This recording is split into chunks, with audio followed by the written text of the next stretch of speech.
anyway, this is all, I think, orchestrated to happen, you know.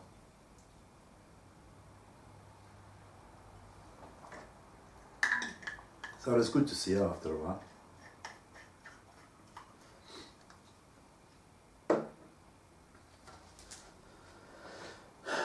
Anyway,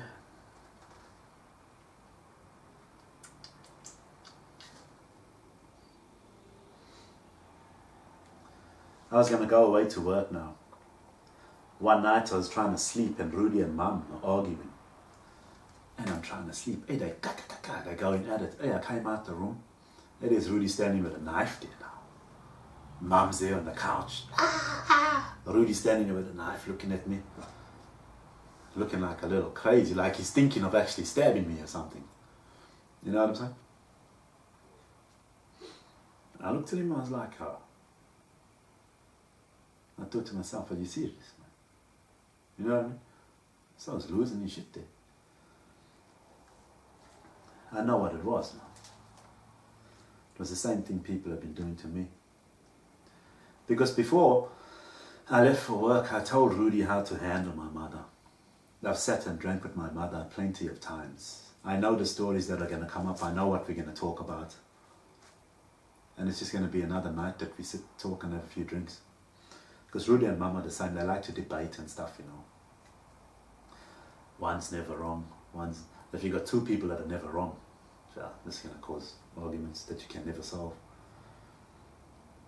So I said to him how to handle my mother.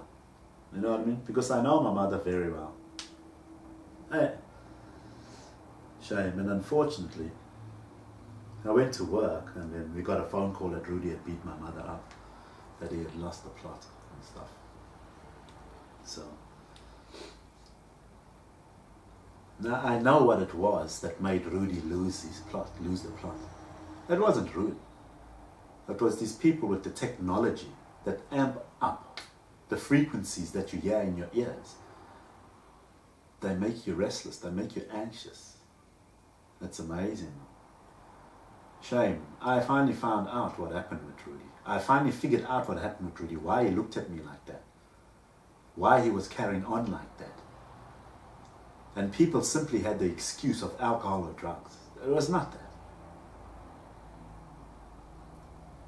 People can mess with you technology-wise however they want. As long as there's alcohol or drugs around you, then you don't have an excuse. All other people see is alcohol or drugs. So this is what's been going on. That's what happened with my brother Rudy. He went to jail 4 years. I know why he done 4 years in jail now. I figured it out all last year. Because people have the technology, they've been listening to my thoughts when they've been fishing from me on Facebook or everywhere I go in life. You know.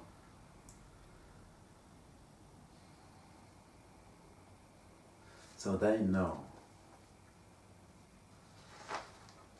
But I'll come to that story in 2014, the beginning. Why I really done 4 years. Okay, anyway. So my mother was in hospital, Rudy was in jail. My life is still going on. Little do I know the system has oppressed me. And my future. And my progress in life. So anyway, I'm cruising with life. I went to the sex shop here in Bentley and I bought a dildo. Some card games. And sexy chocolate and all that kind of stuff, you know. And I ended up standing at the counter of that sex shop with a dildo in my hand, buzzing around. Now, this is the thing that I wanted to avoid. Before I went to that sex shop, I did not want to be standing at the counter, putting batteries in and testing out dildos while people are walking in because I'm embarrassed. I don't go to sex shop and buy sex toys. I don't know how to do that. My plan was to go in there, stealthily get in and get out. But nothing happened, you know what I'm saying? I ended up standing there with a fucking dildo in my hand. This happened on purpose. People orchestrated this to happen. With their technology. The lady at the counter made that happen. She was told to do that, to make me feel like a fool. Because people knew that I didn't want that to happen. They knew how I think. So they can read my mind, so they know my intentions. So people are contradicting my intentions in my life because they know what my intentions are with technology. So everything in my life, they've been contradicting. If I want to do something this way, they get somebody else to come and oppress me, and they do it that way.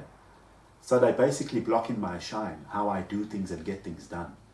It always ends up that someone else ends up doing it the way they choose. They've oppressed me like this, the system. So that lady at the sex shop, she ended up making me stand at the counter with a dolo in my hand. I felt a little embarrassed, but nothing too strenuous. I couldn't believe it when I figured this out. It was all plotted and planned.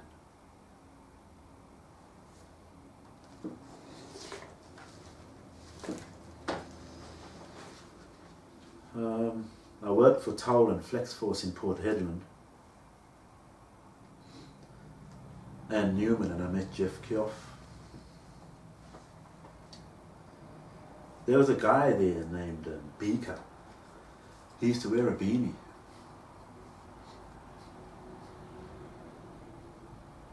He told me to hold a bolt for him. He's going to go underneath and tighten it. Now I'm sitting there holding this bolt for about 10 minutes, yeah? And I finally said to him, "Hey mate, are you turning that bolt the right way? Lefty, loosey, righty, tighty." And he's like, "Oh yeah, you know." And I thought, oh God, one of these I was to work with, you know. Fucking bloody hell. And his name was Beaker. He walked around with his camelback on and sucking on his water, you know. And he was telling me how he got the name Beaker. Beaker's from Sesame Street or Play School or something. His friend said he looked like the guy from Play School, and they gave him the name Beaker, this and that. So I thought to myself, Beaker, I thought to myself, your friends were taking the piss out of you, and they gave you a name Beaker, and he liked it. So I thought to myself that he didn't realize that his friends were taking the piss out of him by calling him Beaker, because he's a silly owl, you know. Little did I know, get this, little did I know that he was taking the piss out of me. He was making me stand there, tighten and hold that bolt. And he was doing nothing. He's making a fucking cunt of me. He's making a fool of me.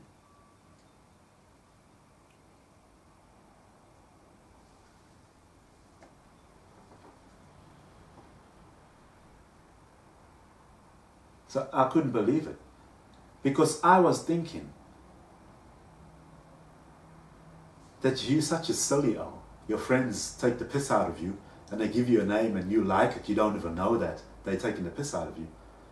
Fucking this owl's doing it to me. The system's got him. What they said to me made me think that. But they fucking doing that to me. He's made me stand there with a fucking bolt and he's left me like a fucking fool. You know what I'm saying?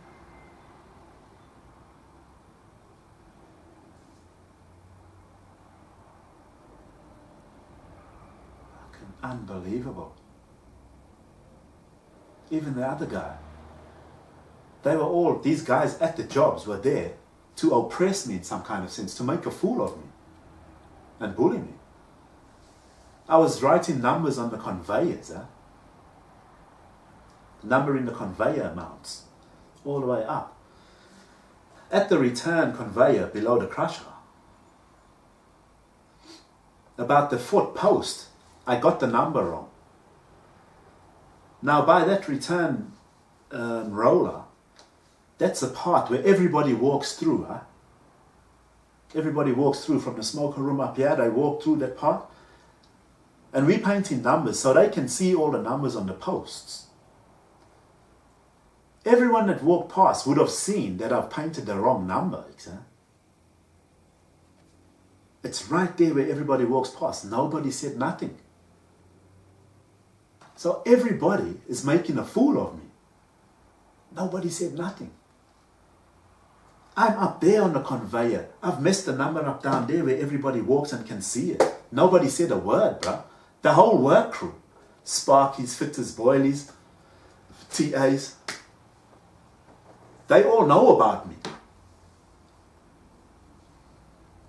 Fuck, I didn't know this. They taking the piss out of me, exactly. You know what I mean? Oh. I'm thinking, this sounds as silly how his brothers, everybody's fucking making a cockhead out of me, man. They gave me handrails, return handrails to do. And they left me by the return roller on the platform above there. It's the noisiest part. And that's why they left me there, is because of the noise. This is a thing that they've done in my life. Because the system, the woman in the system think I'm a rapist, a perv and a pedophile. Because I've got these gross photos and I got my cousin pregnant. They've conspirated against me to totally shit on and ruin my life. I didn't know. This is what's happening now. It's 2013 this year. And that's what's going on.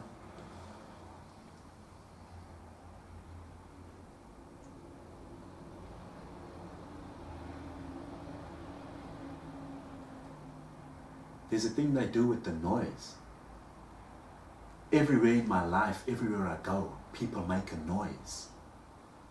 This has something to do with them thinking. Because at home, I walk the dog at night, all hours of the morning sometimes if I'm not asleep.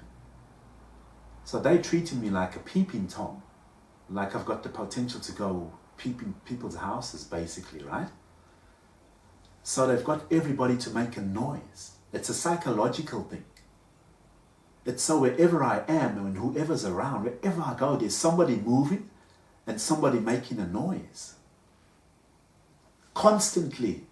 There's no stopping of noise in my life. I've realized it's been going on since then. There's some more jobs coming up I'll tell you about, how they've been orchestrated. So they're constantly making a noise in my ears. They're still doing this till today. It's to make me tired and weary and old.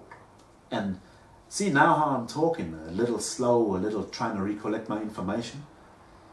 It's slowly having an effect on me. Lately they've amped up the frequency to fry my brain. But I couldn't believe this. When I recollected my life, they had me under that return conveyor roller because it's the noisiest part. Everywhere they've been putting me is noise and in danger. I was reeling up a big hose next to the conveyor that moves along. And I thought to myself, it's very dangerous, you know, swinging this hose around here, but a conveyor, if it hooks in, it could pull me in. People are putting me in positions that are dangerous, right? Because people know what I'm getting up to at home, right? And people have seen me at home. If I'm smoking some shit, right? They see me looking a bit daft or stupid because I got high. So now they've decided to mess with me in my personal life. You know what I'm saying? This is immense. This is the system orchestrating everybody everywhere I go to bully me and oppress me. This is 2013. I've got till 2018 to go. That's another thing that happened at that job. Another thing, the guy was, I was going to put a piece of plate on the, what you call it? The Sparkies thing. Anyway, I was making a template. And the guy just came and basically shoved me away and said he'll do it. And he's a fitter. I'm the boilermaker. So they were getting guys to stand over me and bully me basically. Oppress me in some kind of sense. So at the time, I'm like, yeah, okay, no worries, then you do it, mate. No worries. I'm like, yeah, well, you do it, fine. I didn't know that it's actually a scheme. It's a plan. by the system to get these guys to treat me like they're superior to me. They've been treating me like I'm inferior and making a fool of me. Because of what's happened with me and Haley and my missus. They've decided to bully me and treat me like a fucking idiot. Like a stupid.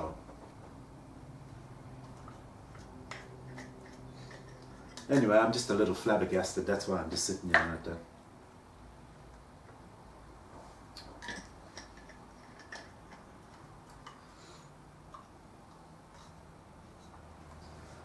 In Port Headland, I worked with James, a little guy. Funny fella.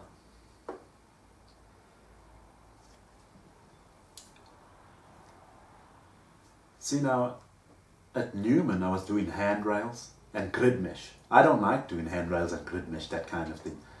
I'll do them, but it's not like my favourite job as a boilermaker. And it was a punch listing job. It was the end of the job. It was only a 4-week stint. This is after now my construction Gorgon job is gone. They've taken away from me. They've given me this couple of weeks here. So in my mind I'm like, oh yeah, still working. Little did I know the big plan to oppress my life and my future.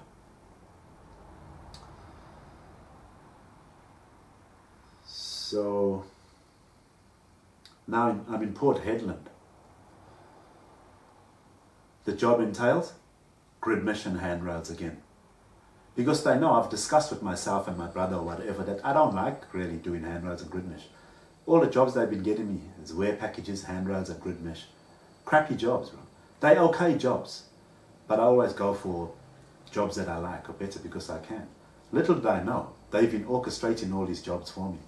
So I went up to Port Headland, done this platform and stuff with Toll. And there was a nice girl, you know, nicely built, and she had a shirt button open till about there. And she had tattoos all over, you know, like, hey, pures, man.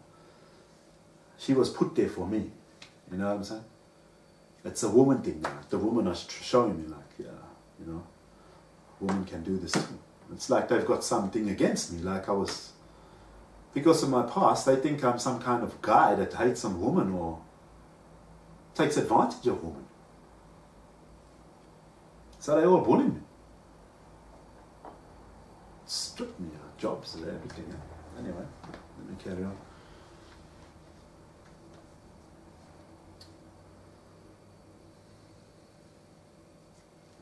I went to Renee's house.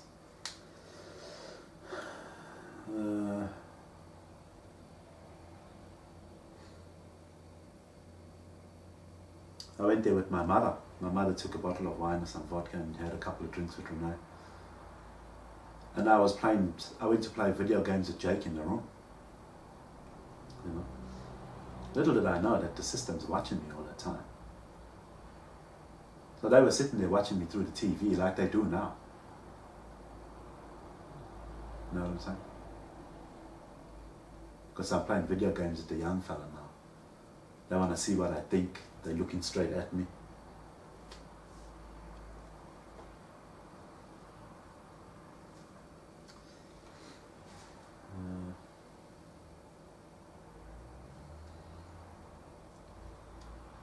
So on that job there in Newman, there was a lot of walking and a lot of noise, a lot of walking.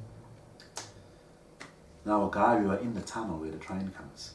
Now it's a no-no to step down on the platform where the train comes in.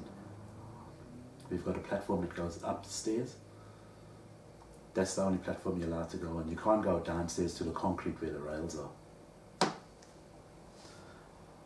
A guy dropped his spanner. I remember. And I was like, oh no, just leave it, man. Because he was testing me to see if I'm going to go down and pick his spanner up for him and break the rules.